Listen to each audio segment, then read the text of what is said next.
think just about everybody wants to run a concave wheel in their car.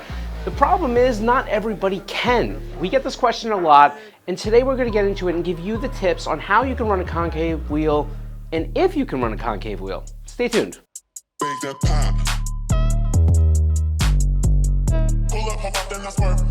What's going on, my friends? I'm Scott from Koenig, and we are back with another one, and this time it's about concave wheels. You want to run concave wheels. Everybody wants to run concave wheels, but can you run concave wheels? See, this is one of those things. Everybody wants to run something that has that big, deep concavity that happens in the middle. The spoke dips way down. It looks aggressive. Hot boys want it. Non-hot boys want it. You know what I mean? But to be able to run concavity and have that kind of movement in a wheel, it does require a few things. And worse, sometimes it requires you to not have a few things. We want to be able to help you with this. We want to make sure that you're not going to have a problem with the wheel that you're looking to purchase. And better yet, we want to set the stage so that you have expectations on what kind of wheel you actually can run on your particular vehicle. The first thing that you're really going to need to be able to run a concave wheel is clearance. Now, clearance comes in a few different shapes and sizes, so let's talk about them. Generally, to have a concave wheel is you're going to be able to need to run a wheel that has some width on it. The problem is that most people want to be able to run a wheel that maybe is for a front wheel drive kind of car where they really can't get too much wider than about 8 inches. Now, it doesn't mean there's not a wheel out there that exists in 8 inches that is concave. It just means that most of those wheels will not fit today's modern cars. Today's modern cars come with bigger brakes from the factory, bigger than they've ever come before. So it used to be back in the day that if you had, just your average run-of-the-mill front-wheel drive car, if you put something concave on it, there really wasn't any harm. The brake wasn't big and it wasn't really trying to stop a whole bunch of mass. But now these cars have gotten heavier and they've gotten faster. And it also looks really good to have something cool tucked behind those spokes. So they're putting bigger brakes on the cars. So that leads a problem with concavity. Concavity wants to put the spoke back toward the center of the wheel. The problem with that is usually your brake is sitting there. So let's talk about what I mean. Here's your brake. All right, it's my fist, but you're gonna pretend it's a brake. So here's your brake and here's the spoke of the wheel. Now, on a flat wheel right here that has kind of a face forward look, no issue, right? No kind of contacting at all. Let's put some concavity into this, shall we? All of a sudden, that concave, as it makes its way down to the center of the wheel, is going to impact the lower corner of that brake. And that's usually what happens. Generally, we don't really see impact on calipers up top because as the spoke goes back toward the lip area, it's kind of giving all that clearance that would have been there to start with. So this is obviously one thing when it comes down to clearance that you have to consider, your brake. Now, again, why is a wider wheel usually more apt to be able to clear a brake than, let's say, a narrow wheel if they both have concavity? Generally, wider wheels are going to have lower offsets, or their spoke is going to make that movement over a longer distance of time there. You know what I mean? It's a longer play all the way down to the PCD, and so the brake usually has a little bit more room to swim before that spoke would ever come in.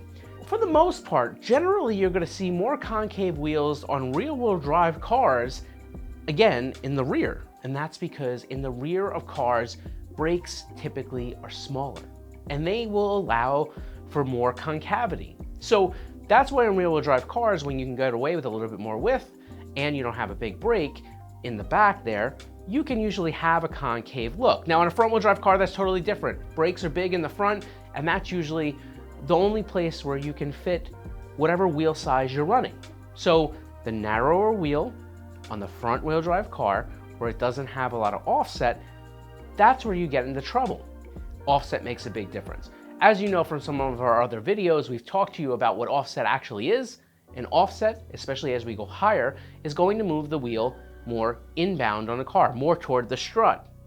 And as we do that, we're now moving the wheel closer to the brake. You see what's happening here? So offset makes a big difference. And you might be just saying, well, I'll just run a lower offset. I mean, come on, Scott, like that's all I have to do. Run an offset, throw a spacer on there, just push that wheel all the way out. Well, that's fine. Let's hypothetically say that you do it and you do it right, you install it right, and you do it safely. But you might have just pushed your wheel now so it sticks outside of the car by an inch. And there's a whole bunch of person that you need to be comfortable with running a wheel that sticks outside the car by a great deal. Now, maybe you're them. I don't know. I'm not here to judge, just here to spread information. That's why clearance is so important. All right, so let's talk about concavity versus non-concavity. I think for us, the easiest way we do it is we actually label them A and B profile, at least to this point. A and B profile. So A profile is going to be a flatter spoke. Again, we try to make every wheel as concave as possible around a good given brake set. So we make the wheel as concave as possible, but A is still going to be the flatter of those spoke profiles. It's also going to be the wheel that has the most amount of caliper clearance. So an A profile is going to be majority of what people are going to want to run to be able to ensure that their wheel fits and clears well. B profile is the opposite of A profile. You kind of see where we're going here, right? B profile just means that it is a concave wheel. It has a more concave face. The spoke profile is going to have less caliper clearance, but has more concavity. So on our website anyway, if you go and look, you'll see some wheels don't have any letters. Typically that means they're an A profile. Sometimes you'll see A's, and the reason you'll see A is because when they get to be wider widths, we just want to make sure you're clear on what you're getting. And if you see a B, that clearly is a concave wheel. So you look, different strokes for different folks here. Use them in the time in the right place. Just keep in mind that ordering the wrong wheel or ordering a concave wheel when you're not sure if they'll fit, you can run into some issues. But the good news for you is if you really are able to fit something that's listed as a B profile on our website and you have any confusion or you have one of those aftermarket big brake kits, you can go ahead and send your email into fitment@concavewheels.com. We will do our best to check and see if that should clear your vehicle. These are your choices. These are your options. Do your homework, make sure you do the right thing, and ultimately, you possibly could have a concave wheel on your car.